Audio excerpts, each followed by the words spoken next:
Greetings, Helldivers, and welcome to another installment of the most democratic show in the galaxy, The Liberty. I'm your host, Vanguard, joined by the indefatigable Helldiver Interloper. We have to admit, the Illuminate invasion left behind an awful stench, which is exactly why High Command has taken the necessary steps to rectify the situation with the sweet-smelling air freshener of patriotism. On today's schedule, despite their opportunistic attempts, the bots have been pushed back into the darkness from whence they came. The Force of Law Premium Warbond has been announced and will be releasing on June 12th. So for that reason, we're taking a deeper dive into its contents, and a moment of valor that demonstrates the true spirit of helldiving and the way of life we must never fail to defend. But first, here's your Galactic War Recap. It's day 484 of the Galactic War, and at present, 48,629 Helldivers are deployed in the field. 2,318 troops, just 4.77% of our forces, are on the Super Earth front. 20,873 Helldivers, 42.92% of our forces, are on the Bug front, and 25,438 Helldivers, 52.31% of our forces, are on the Bot front. The vast majority of our forces, some 22,000 soldiers, are stationed on Vernon Wells. Approximately 10,000 Helldivers, just 21% of our forces, are on Nublaria 1. And then around 2,900 troops, just 6% of our forces, are on Velt.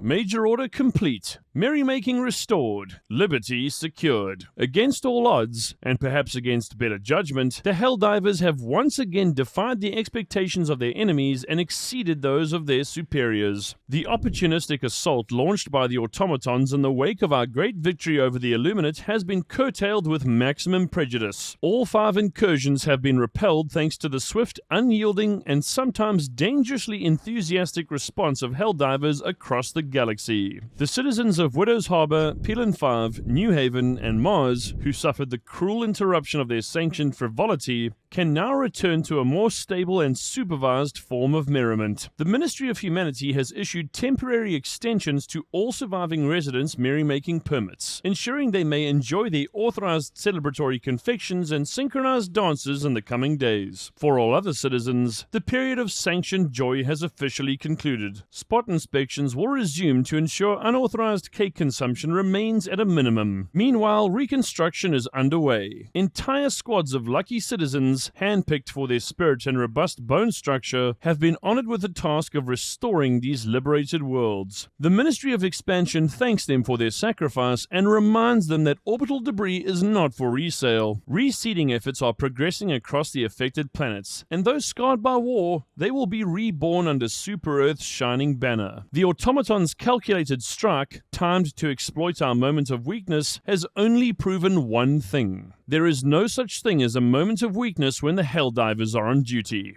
And for those of you who don't know, a commemorative cape is in progress. To honor those who stood fast and fired first, the Ministry of Fabric and Glory has begun production of a commemorative cape, celebrating the successful defense against the Illuminate. Once complete, it will be distributed to all Helldivers who served during this momentous period. Cape deliveries are expected in the coming weeks, and may arrive slightly wrinkled due to atmospheric re-entry. Let this victory stand as proof. Liberty may bend, but it does not break. And when it's threatened, Helldivers will always answer the call. Cape, cannon, and courage in hand. Warbond briefing.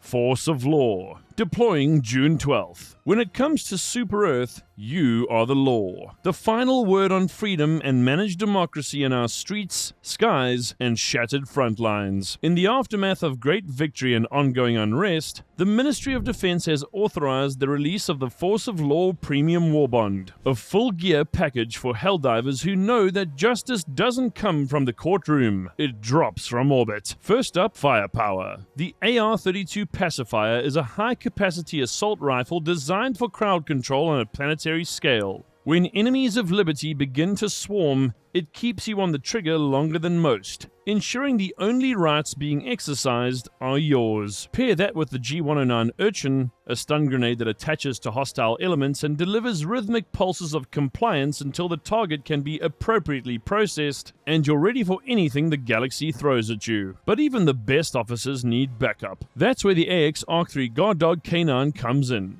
Arc-powered and relentless, This faithful support drone leaps into action the moment your authority is threatened. It will defend you with everything it has, sometimes even from you. But accidents are a small price to pay for order. For heavier situations, the GL-52 de-escalator is available on call. It fires arc-charged grenades capable of reducing tensions and enemy clusters to a smoldering hush. When discussions break down, it ensures there's no one left to argue with you. Now let's talk about armor sets. Visibility is half the battle. The BP-20 Correct Officer armor is medium weight, reinforced with robust padding and equipped with ample storage for your citations, ammunition, and patriotic intent. For those who prefer speed and a sharper silhouette, the BP-32 Jackboot light armor cuts a commanding figure. Both armor sets feature the ballistic padding passive for increased resistance to chest damage, explosions, and injury from ongoing bleeding. This is useful in most job descriptions and is essential in yours. You can also complement your look with either the Miranda's Legacy or Mother Eagle's Wings capes, as well as their coordinating player cards. Nothing brings a squad together like matching blue and gold, but gear is only half the mission. The Force of Law Warbond also includes a suite of new customization options. The True Blue pattern, available for your FRV, exosuits, and hellpods, brings uniformity to your deployment. The new Stun Pods booster ensures every drop hits the ground with authority, stunning nearby threats before they can blink. 3 new hand signal emotes, Hold, Silence, and Group Up, allow you to coordinate without saying a word, because real leadership doesn't always need to shout. And finally, for those who earn it, the Extrajudicial title, a badge of honor for Helldivers who keep the peace in the most unpeaceful corners of the galaxy. You won't find this one in stores. You earn it with every shot fired in defense of order. Force of Law arrives June 12th. This isn't undercover work, it's justice with a jetpack.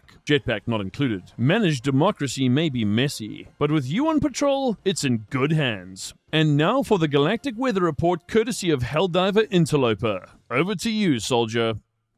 Good morning, Helldivers. It's time for your official Galactic Weather Report, or as I like to call it, how not to get mauled today. On Tosh, today's forecast calls for thick fog, ghost trees, and humidity so high it qualifies as a war crime. Expect fog thicker than a malfunctioning cyborg CPU and enough creepy swamp noises to make you question your life choices. Pro tip, when you hear metal clanking in the mist, it's probably not your squad mate. It's an automaton ready to reboot your face. If you like your weather rugged and your enemy is aggressive, as Terra delivers with Terminids swarming faster than you can reload your weapons. Winds whip through those canyons like a screaming berserker on payday, tossing dust and limbs alike. Visibility is about as clear as a berserker's idea of diplomatic conversation, meaning not at all. Expect sudden Terminid ambushes in every crevice, ledge, and probably inside your boots. That's your weather. Stay sharp, stay armed, and remember, in this galaxy, the only good weather is the kind with explosive results. In today's Moments of Valor, we spotlight an act not just of battlefield prowess, but of pure, undiluted Helldiver spirit. The clip was submitted by Helldiver Aussie Pirate 420 TTV, a newly enlisted member of the Super Earth Salute official Super Discord, and already a standout among his peers. In the recording, Aussie Pirate 420 TTV responds to what appears to be a routine low-level SOS beacon. What follows is anything but routine. Upon arriving, he immediately notices a fellow Helldiver, clearly newer to the field, struggling to get their bearings. But rather than scolding, lecturing, or leaving them behind, as some less valorous citizens might, Aussie Pirate does the unthinkable. He drops an Exo-49 Emancipator exosuit right at their feet. At first,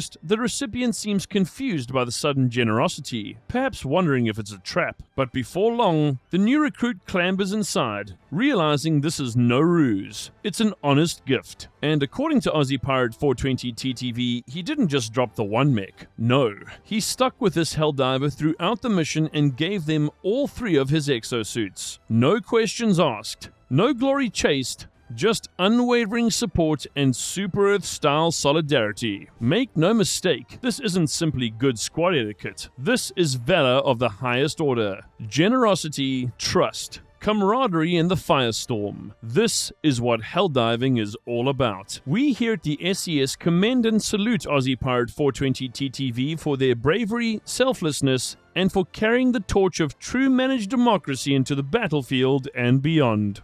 Want your own moment of valor featured in a future episode of The Liberty? Join the Super Earth Salute official Discord and submit your finest clips on the relevant channel. The more ridiculous, heroic, or outright unhinged, the better. Until then, stay safe, stay strong, and keep diving.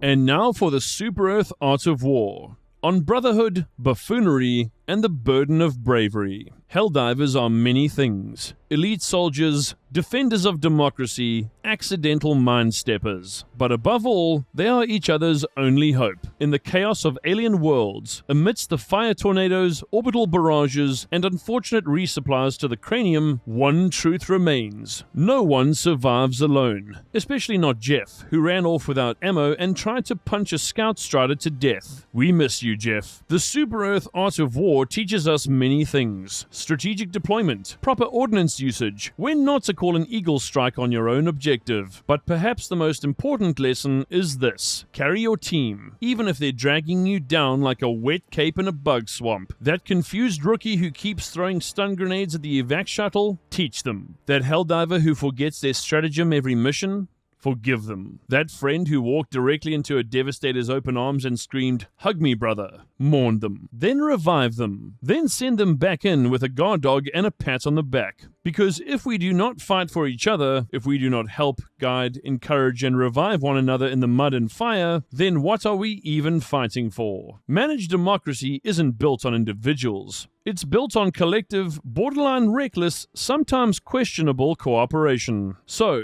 the next time you feel the urge to leave a squad mate behind for being dead weight, remember, that was you once, possibly last mission, and possibly again in 5 minutes. Super Earth needs all of us, especially the ones still learning which end of the Liberator goes forward. Thanks for tuning in, soldiers. Remember that The Liberty airs every Monday, Wednesday, and Friday, so we'll see you again at the start of next week. Between dives, check out our other content, and also remember to subscribe to and support Future Salute and Indie Salute. That's all for now. Have a liberated weekend, noble Helldivers, for Super Earth and democracy.